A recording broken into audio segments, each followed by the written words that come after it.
I will not financially support Wizards of the Coast if they attempt to revoke any previous open gaming license. I know a lot of you are probably sick to death about this discussion around the OGL, and honestly, hard same. I'm so tired of it. I've been burnt out on this subject for months. I don't normally talk about current events on this channel at all, because usually I work far enough ahead that it's prohibitively difficult to do so. And I probably wasn't even going to talk about this issue anytime soon, and I certainly wasn't going to push other videos back to do so. But the folks at Wizards of the Coast made a big ol' whoopsie goof, and we gotta talk about it. Oh, sorry. Allegedly.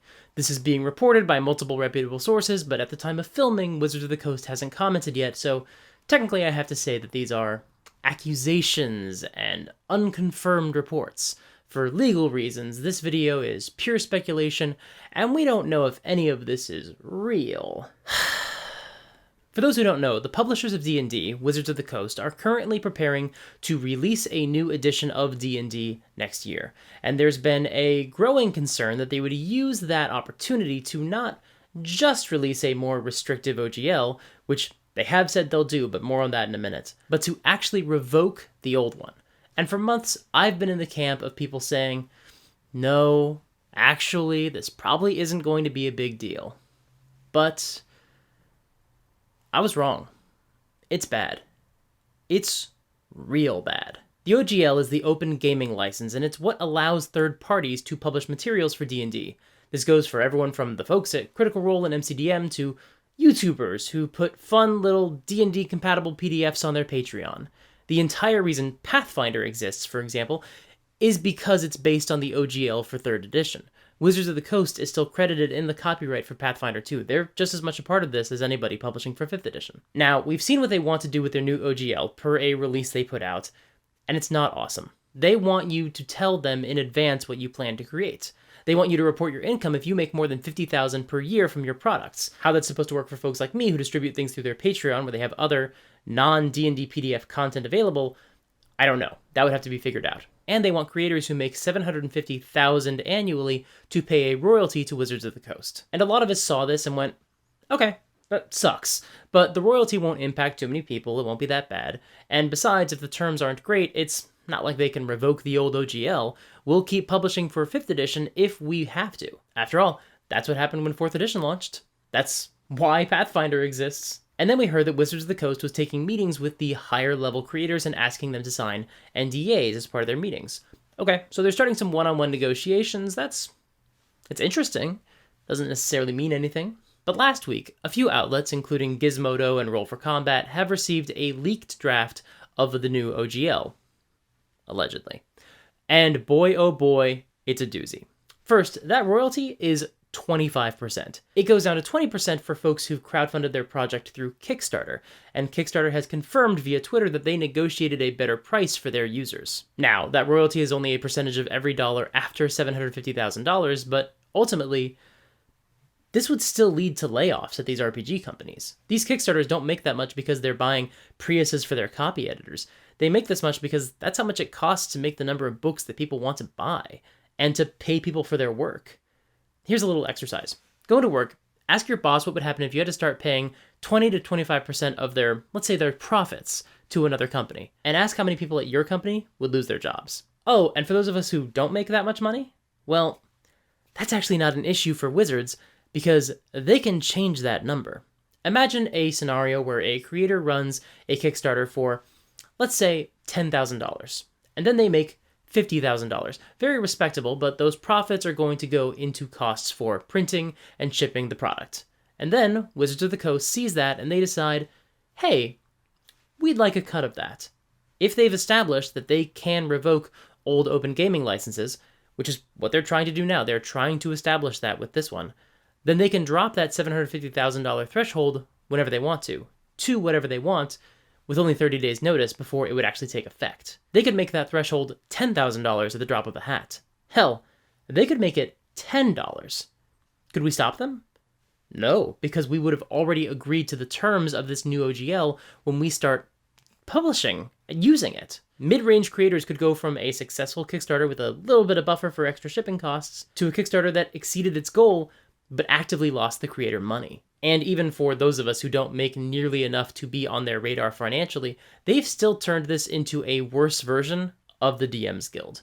Because, again, by forcing creators to publish under this OGL instead of choosing one of the previous versions, they could then take anything that anybody publishes for D&D, steal it, and put it in one of their products, which would cost us sales, since why would people come to buy one subclass when it's now in a book with 5 other subclasses, potentially taken from 5 other small creators?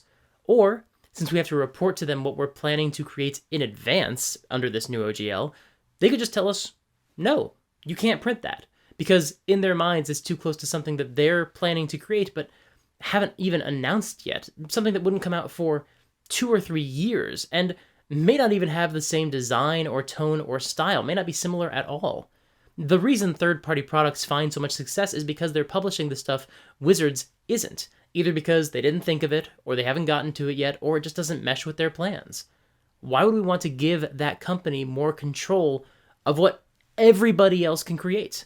The freedom anyone has to just make a new ancestry and throw it online for pay what you want will be gone if Wizards can just say, no, don't do that. Or say yes, and then steal it because it's better than what they were working on internally. Now, in theory, Wizards can only copyright the language for their rules, not the rules themselves. So, theoretically, a lot of us could keep doing what we're doing. But, A, where's the line? Maybe I can't say, make a strength parentheses athletics close parentheses check, but can I say make an athletics check? I genuinely don't know. A lot of us don't know. Very few of us are lawyers. We're all trying to figure that out right now. And B, and more importantly, who wants to run the risk? The original OGL promised that if you follow a very simple procedure and some common sense restrictions, you won't be the target of lawsuits from Wizards of the Coast. If they publish this new version, WotC withdraws that promise. Legal action is back on the table. Do you want to be the first person to risk it? Or do you just stop publishing for D&D? Stop publishing for the biggest audience in gaming. Now, some of you, I've seen you in the comments for other videos and posts, some of you might be saying, so what? This is all just the worst case scenario doomsaying. Just because they have the power to do so doesn't mean they'll do it. Well, first, Google capitalism, you're in for a shock. But second, this is how contracts work. When you're agreeing to any contract in any circumstance, you have to think through how it can be used by bad actors. That's why we have contracts at all and not just an honor system. The OGL is a contract. It's an agreement that we enter into when we make anything that's compatible with 3.5 or 5th edition in a way that uses their language. And this is exactly the kind of deal that you never, ever agree to. Because at any moment, with very little warning, you can lose so much purely at the whims of Wizards of the Coast and Hasbro. It would be one thing entirely if they were just releasing a new version of the OGL that was more draconian. No pun intended. That would be bad enough. But they're not just doing that. They're trying to revoke the previous one, both of the previous ones, which thousands of people use for their livelihood. If this draft gets implemented, it would be the worst case scenario people were warning about. This is what Hasbro wants. They want to either shut down their perceived competition or get a piece of the pie. And they don't much seem to care which one we choose. And they want us to believe it will only impact the largest publishers. But if they revoke the previous OGL, then it hits all of us. It hits us in different ways, at least for now, until they drop the threshold. But it does hit all of us. It especially hits those of us who they think they could steal from, and not many people would notice. And yes, this is a leaked draft. It's not official yet. They clearly haven't released it. But unless they come out and say something like, this was written as an internal exercise to see what this version would look like, we never meant to actually use this version, then as far as I'm concerned, we should assume this is what they're planning to do until they tell us otherwise.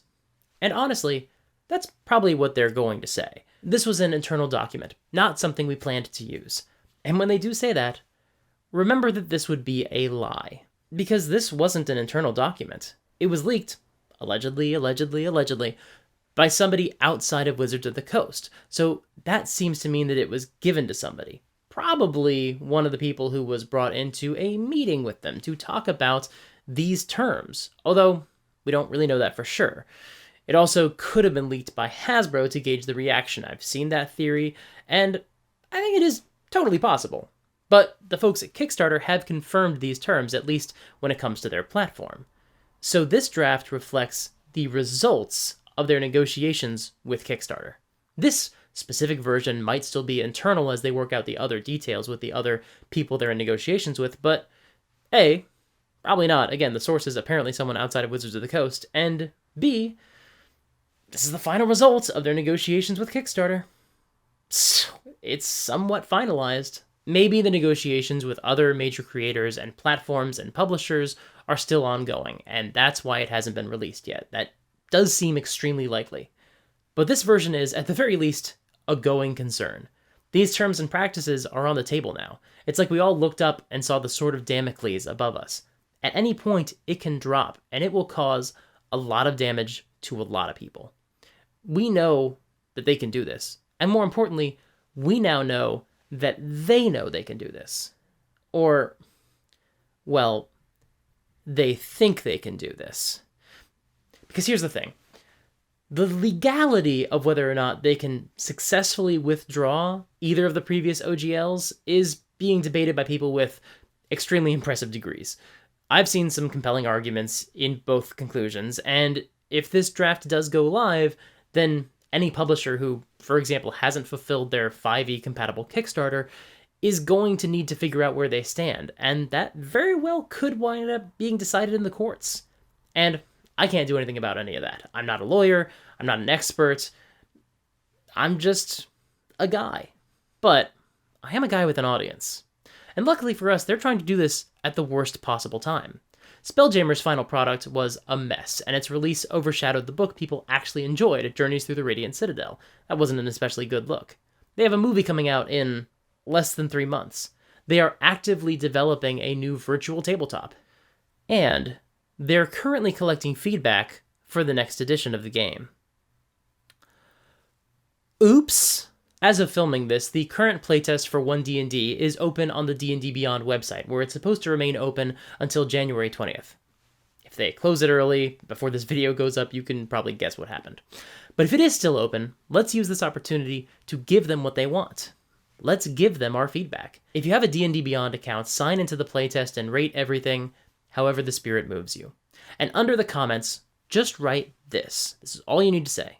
I will not financially support Wizards of the Coast if they attempt to revoke any previous OGL.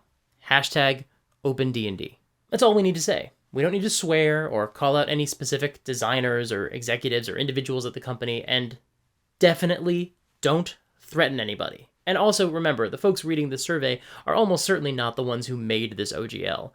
All we need to do is tell them that we aren't going to spend money on their product if they go down this path. You might feel that they've already gone too far. That's fair.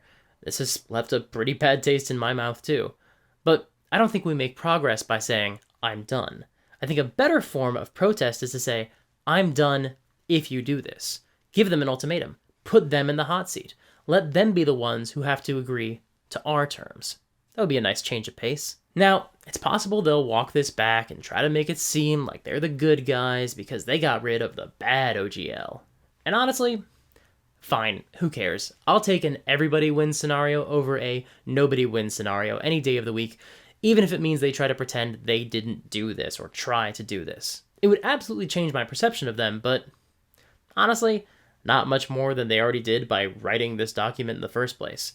If they want to be the good guys, they have to actually do the right thing. And I personally don't care why people do the right thing, as long as they do the right thing. But my bigger concern is that they'll walk it back just enough to the point where it's still bad, but not this bad. And that's why we have to be so clear about what we want. I personally will only be happy with one of two outcomes. The first is using the same OGL terms they use for 5e when OneD&D comes out. Now they'll try to deflect again by saying they need something in place to keep people from using their trademarks or making NFTs, but that's all already in place in their current system. Don't let them feed you that line. Nobody's asking them to dilute the brand by giving us the power to publish Vecna's Guide to Crypto. Just keep the access to the new version of the game the same as it is for the current version. And that includes not closing old OGLs. So literally, all the same restrictions and nothing new. The second scenario is that they keep this leaked version of the OGL in place for their future products, which would suck, but whatever, it's fine, I guess. But they still keep the previous OGLs open. I personally don't care that much what they do with OneD&D's OGL, as long as we can all keep using 3rd edition or 5th edition rules, and opt into the OGL for the new edition if we want. Now, that's still going to be a hard sell. I know they don't want that, because last time that happened, 4th edition was so unpopular, and its not open gaming license was so restrictive, it led to the creation of Pathfinder. I know that Wizards of the Coast wants people to move over to the new edition, and for the rest of us to not have the option of creating another competing product like the last one, which overtook them in sales for several years. They don't want anyone to have the power to create their biggest challenger for their audience a second time. But who gives a shit what they want? If they officially release an OGL or any other document or statement that attempts to revoke the old open gaming licenses, either of them or both of them, I'm not going to give them another dime. That's it. That's all there is to it. Writing a document like this is a threat. If they release it, and all accounts indicated that this was planned to be released, again, allegedly, they're counting on the fear of Hasbro's potential legal and name recognition power over us to force us to agree to a more restrictive OGL. But the last time they tried this, when they accidentally birthed Pathfinder, there actually weren't nearly the number of fantasy RPGs we have now. Five Torches Deep doesn't use the OGL, Fantasy Age doesn't use the OGL, 7th Sea, 13th Age, Warhammer Fantasy, The Witcher RPG, and I haven't even looked outside of the fantasy genre to find these games. Hell, I haven't even looked outside of my Amazon wish list to find these games. These are just the examples that I'm already excited to try as an avid 5th edition player. Do you really want to piss off a community that has so many other options? If Wizards of the Coast wants to bully people into giving them money through scare tactics, then maybe they shouldn't have spent more than 20 years publishing a game where a team of underestimated people band together to take down seemingly impossible foes and loot their money for gold. I don't know. It seems like maybe this was the wrong audience to try to force into submission through intimidation. Thanks for watching. This is an unusual video for me, but I really had to talk about this. A lot of content creators are scared right now. This would turn D&D into a really dangerous environment to create products in. Every creator I know is trying to figure out what to do about their Patreon, where they release bonus content, or the adventures or dungeons they were in the middle of designing. None of us want to just keep releasing stuff if we're going to be told we have to stop when the new OGL launches. And that limits the options available to the audience of the game, so ultimately, this is bad for everybody, including Hasbro. We just have to remind them of that. Speaking personally, I have other videos in the pipeline that will continue to talk about D&D, obviously, and even talking about rules or products released by Wizards of the Coast. Some of those videos have sponsors attached, so I really can't just drop everything and change topics. And even if that wasn't the case, I have pages of video ideas about D&D specifically, because it's a game I know well, and it's what the audience on YouTube is excited about. And honestly, fuck Wizards of the Coast. They don't get to take away my love for D&D as a game. My goal is still to use the next few months to build up a buffer of content, to avoid the type of situations I wound up in throughout 2022 when I was working super late into the night to meet my deadlines. And sadly, I just don't have a ton of time right now to spotlight other creators and even other systems, although that's very much a plan for 2023. So I guess I need to say this here before you see any other videos on my channel going forward, and before this Wizards of the Coast business is resolved. My references in upcoming videos to Wizards of the Coast and their products should not be considered an endorsement.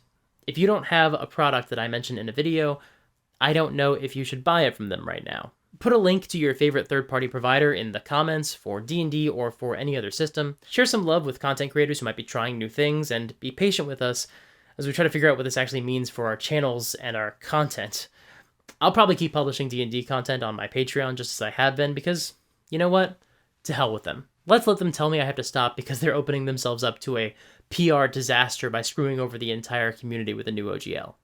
Like I said, a document like this is written to instill fear of a big corporation's power and authority.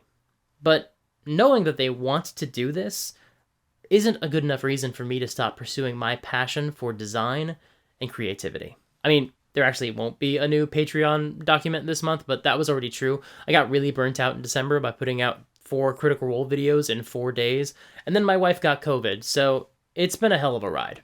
Most importantly, if you like the content I make and you want to see more like it, fill out the survey.